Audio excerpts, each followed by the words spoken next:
नमस्कार दोस्तों, मैं पीके सर आज आपके लिए लेकर आया हूँ भारत का भूगोल। जिसमें देखिए वन लाइनर क्वेश्चनों के पिछले वीडियो में आपने 133 प्रश्नों को कवर किया था। अब देखिए 134वां प्रश्न देखिए क्या कहता है।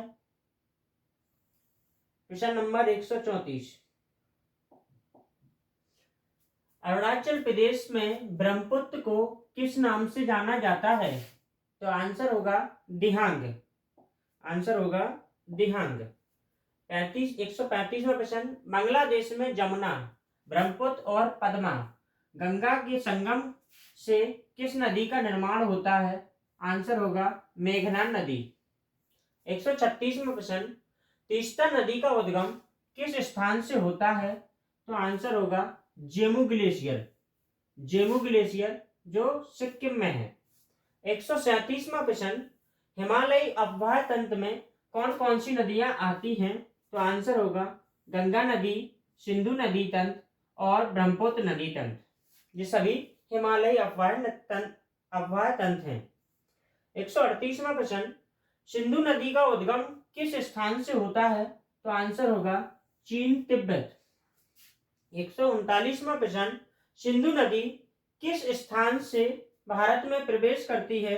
तो आंसर होगा दमचौक लद्दाख। दमचौक लद्दाख राइट आंसर होगा। 140वां प्रश्न देखिए क्या कहता है। सिंधु नदी भारत में कितने किलोमीटर बहती है? तो आंसर होगा 1114 किलोमीटर। अगर सिंधु नदी की कुल लंबाई की बात की जाए तो 2880 किलोमीटर, जो 3 देशों में बहती है, भारत, चीन और पाकिस्तान में बहती है।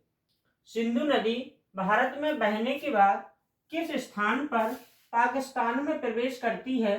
तो आंसर होगा दर्दी स्थान राइट आंसर होगा। 142वां प्रश्न, लेह शहर लद्दाख किस नदी के तट पर बसा हुआ है? तो आंसर होगा सिंधु नदी। 143वां प्रश्न, सिंधु नदी की सबसे बड़ी सहायक नदी कौन सी नदी है? तो आंसर होगा चिनाब नदी। 144वां प्रश्न, चिनाब नदी का उद्गम भारत के किस राज्य से होता है? तो आंसर होगा हिमाचल प्रदेश के लाहौल स्पीति से। हिमाचल प्रदेश के लाहौल स्पीति से। 145वां प्रश्न देखिए क्या कहता है। चंदा और भागा नामक जलधारा से मिलकर किस नदी का निर्माण होता है? तो आंसर होगा चिनाब नदी। इसके बाद 146वां प्रश्न, किस पर्वत श्रेणी के मध्य सिंधु नदी बहती है? तो आंसर होगा लद्दाख और जास्कर श्रेणी। 147वां प्रश्न, सिंधु जल समझौता किन दो देशों के मध्य है? तो आंसर होगा भारत और पाकिस्तान। 148वां प्रश्न, सिंधु जल समझौता कब हुआ था? आंसर होगा 1960। 149वां प्रश्न, सिंधु नदी जल समझौता के अनुसार पाकिस्तान सिंधु नदी तंत्र का कितना प्रतिशत जल प्रयोग कर सकता है? तो आंसर होगा 80%। 150वां प्रश्न, सिंधु नदी जल समझौता के अनुसार भारत सिंधु नदी तंत्र का कितना प्रतिशत जल प्रयोग कर सकता है? तो आंसर होगा 20%। 151वां प्रश्न, चिनाब नदी किस स्थान पर सिंधु नदी में मिल जाती है? तो आंसर होगा मिठानकोट पाकिस्तान।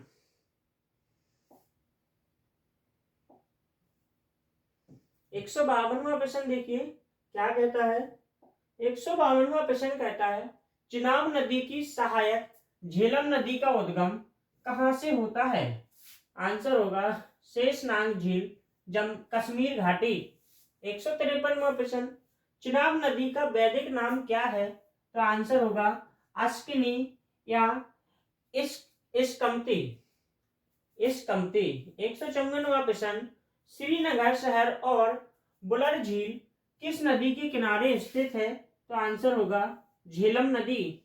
155वां प्रश्न, भारत की किस नदी का वैदिक नाम परुष्णी है? तो आंसर होगा रावी नदी का। 156वां प्रश्न, रावी नदी का उद्गम भारत के किस राज्य से होता है? आंसर है हिमाचल प्रदेश, कांगड़ा के बड़ा भगाल। 157वां प्रश्न, रावी नदी किन किन पर्वत श्रेणियों की मध्य होकर बहती है? तो आंसर होगा पीर पंजाल और धौलाधर श्रेणी। 158वां प्रश्न देखिए क्या कहता है। सतलुज नदी का उद्गम किस देश से होता है? सतलुज नदी का उद्गम किस देश से होता है? तो आंसर होगा चीन, तिब्बत, मानसरोवर के समीप राजस्थान झील से। 159वां प्रश्न, भारत की बहुउद्देशीय नदी घाटी परियोजना भांगड़ा नागल परियोजना किस नदी पर स्थित है? आंसर है सतलुज, पंजाब में। 160वां प्रश्न, किस नदी को मध्य एशिया में मृतकों की नदी के नाम से जाना जाता है? आंसर होगा शिव नदी, सिंधु की सहायक नदी। 161वां प्रश्न, भारत की राष्ट्रीय नदी के रूप में किस नदी को जाना जाता है? आंसर होगा गंगा। 162वां प्रश्न, भारत सरकार द्वारा गंगा नदी को कब राष्ट्रीय नदी का दर्जा दिया गया? आंसर होगा नवंबर 2008। नवंबर 2008। 163वां प्रश्न, गंगा नदी का उद्गम किस राज्य से होता है? आंसर होगा उत्तराखंड के उत्तरकाशी जिले के गौमुख के पास गंगोत्री ग्लेशियर से। 164वां प्रश्न, भारत से निकलने वाली सबसे लंबी नदी कौन सी है? गंगा नदी, जिसकी लंबाई की बात करें 2525 किलोमीटर। 65वां प्रश्न देखिए, भागीरथी और अलकनंदा किस स्थान पर मिलने पर गंगा नदी के नाम से जानी जाती हैं? आंसर होगा देवप्रयाग, उत्तराखंड। 66वां प्रश्न देखिए, टिहरी बांध किन दो नदियों के संगम पर स्थित है? तो आंसर होगा भागीरथी और भीलांगना के संगम पर। 67वां प्रश्न देखिए, गंगा नदी किस स्थान पर मैदानी क्षेत्र में प्रवेश करती है? तो आंसर होगा हरिद्वार। 68वां प्रश्न, बद्रीनाथ धाम किस नदी के किनारे स्थित है? आंसर होगा अलकनंदा। 69वां प्रश्न, विश्व प्रसिद्ध केदारनाथ धाम किस नदी के किनारे स्थित है? तो आंसर होगा मंदाकिनी नदी। मंदाकिनी नदी आपका राइट आंसर होगा। 170वां प्रश्न देखिए, बांग्लादेश में प्रवेश करने के बाद गंगा को किस नाम से जाना जाता है? तो आंसर होगा पद्मा नदी। गंगा नदी की सबसे लंबी सहायक नदी कौन सी है? आंसर होगा यमुना नदी। 172वां प्रश्न, यमुना नदी का उद्गम किस स्थान से होता है? तो आंसर होगा यमुनोत्री, उत्तराखंड। 173वां प्रश्न, यमुना नदी किस स्थान पर गंगा में मिलती है? आंसर होगा प्रयागराज, उत्तर प्रदेश। 174वां प्रश्न, लखनऊ शहर किस नदी के तट पर स्थित है? तो आंसर होगा गोमती नदी। 75वां प्रश्न देखिए, सोन नदी का उद्गम कहां से होता है? अमरकंटक, मध्य प्रदेश आंसर होगा।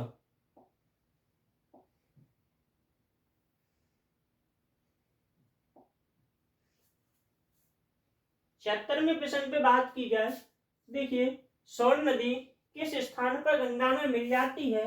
आंसर होगा पटना, बिहार। 77वां प्रश्न देखिए, बेतवा नदी का उद्गम कहां से होता है? आंसर होगा विंध्याचल पर्वत। 78वां प्रश्न, बिहार का शोक किस नदी को कहा जाता है? आंसर होगा कोसी नदी। उद्गम की बात की जाए तो नेपाल। 79वां प्रश्न देखिए, भारत में गंगा नदी की अंतिम सहायक नदी कौन सी है? तो आंसर होगा महानदी। उद्गम की बात की जाए तो दार्जिलिंग की पहाड़ी पश्चिम बंगाल से होता है। 80वां प्रश्न, फरक्का बैराज किन किन किन नदियों के संगम पर बना है? तो आंसर होगा गंगा और महानदी के संगम पर। 81वां प्रश्न, फरक्का बैराज से गंगा नदी किन जलधाराओं में बट जाती है? तो आंसर होगा हुगली और पद्मा दो जलधाराओं में बट जाती है।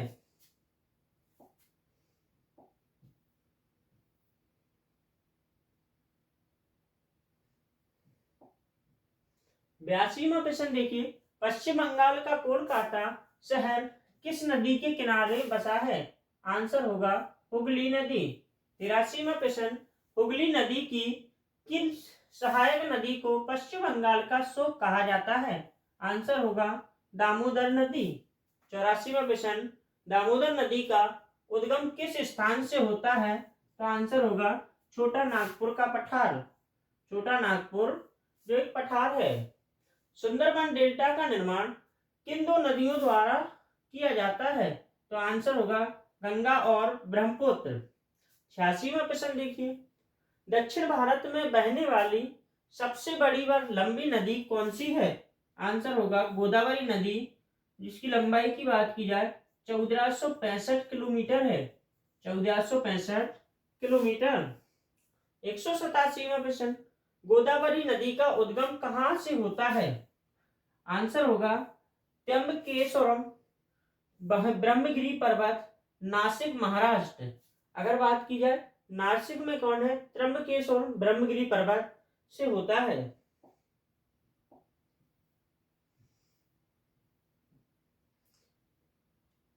188 में प्रश्न देखिए क्या कहता है, गोदावरी नदी का प्रवाह क्षेत्र कितने राज्यों में है? तो आंसर होगा 5 राज्य। अगर राज्यों की बात की जाए महाराष्ट्र, छत्तीसगढ़, तेलंगाना, आंध्र प्रदेश, उड़ीसा। 89वां प्रश्न, भारत की दूसरी सबसे लंबी नदी कौन सी है? आंसर होगा गोदावरी नदी। पहली की बात की जाए तो गंगा नदी। 90वां प्रश्न, वैद्य गंगा या दक्षिण गंगा किस नदी को कहा जाता है? तो आंसर होगा गोदावरी नदी। दक्षिण गंगा गोदावरी, दक्षिण भारत की गंगा तब आपका आंसर होगा कावेरी। दक्षिण गंगा गोदावरी को कहा जाता है, लेकिन दक्षिण भारत की गंगा तो आपका आंसर होगा कावेरी नदी। 91वां प्रश्न देखिए, गोदावरी नदी निम्न में से किस केंद्र शासित प्रदेश से गुजरती है? तो आंसर होगा पांडिचेरी। 192वां प्रश्न, प्रदूषण के कारण किस नदी को जैविक मरुस्थल के रूप में जाना जाता है? तो आंसर होगा दामोदर नदी, जो आपके छोटा नागपुर का पठार झारखंड से निकलती है।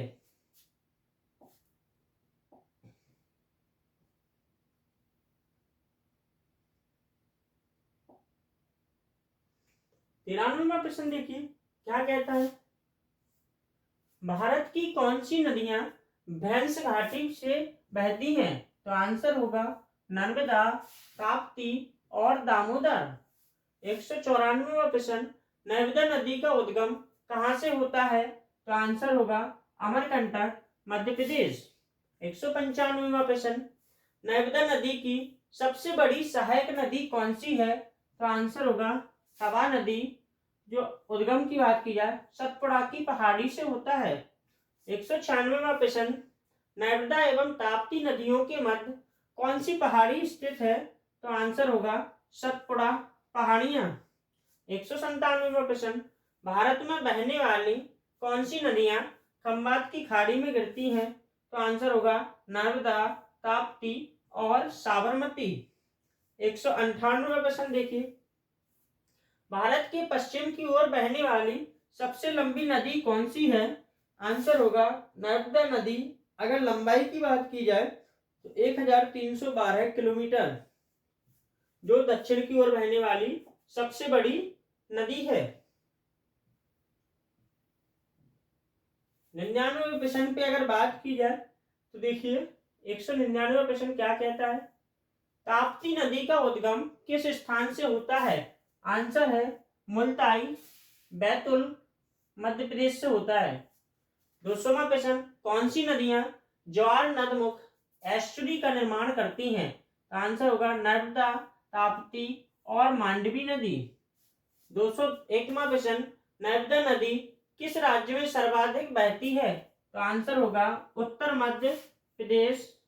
उत्तर मध्य प्रदेश में लंबाई की अगर बात की जाए 1077 किलोमीटर। 202वां प्रश्न, गोदावरी और कृष्णा नदी के बाद प्रायद्वीप भारत की तीसरी सबसे लंबी नदी कौन सी है? तो आंसर है नर्मदा नदी।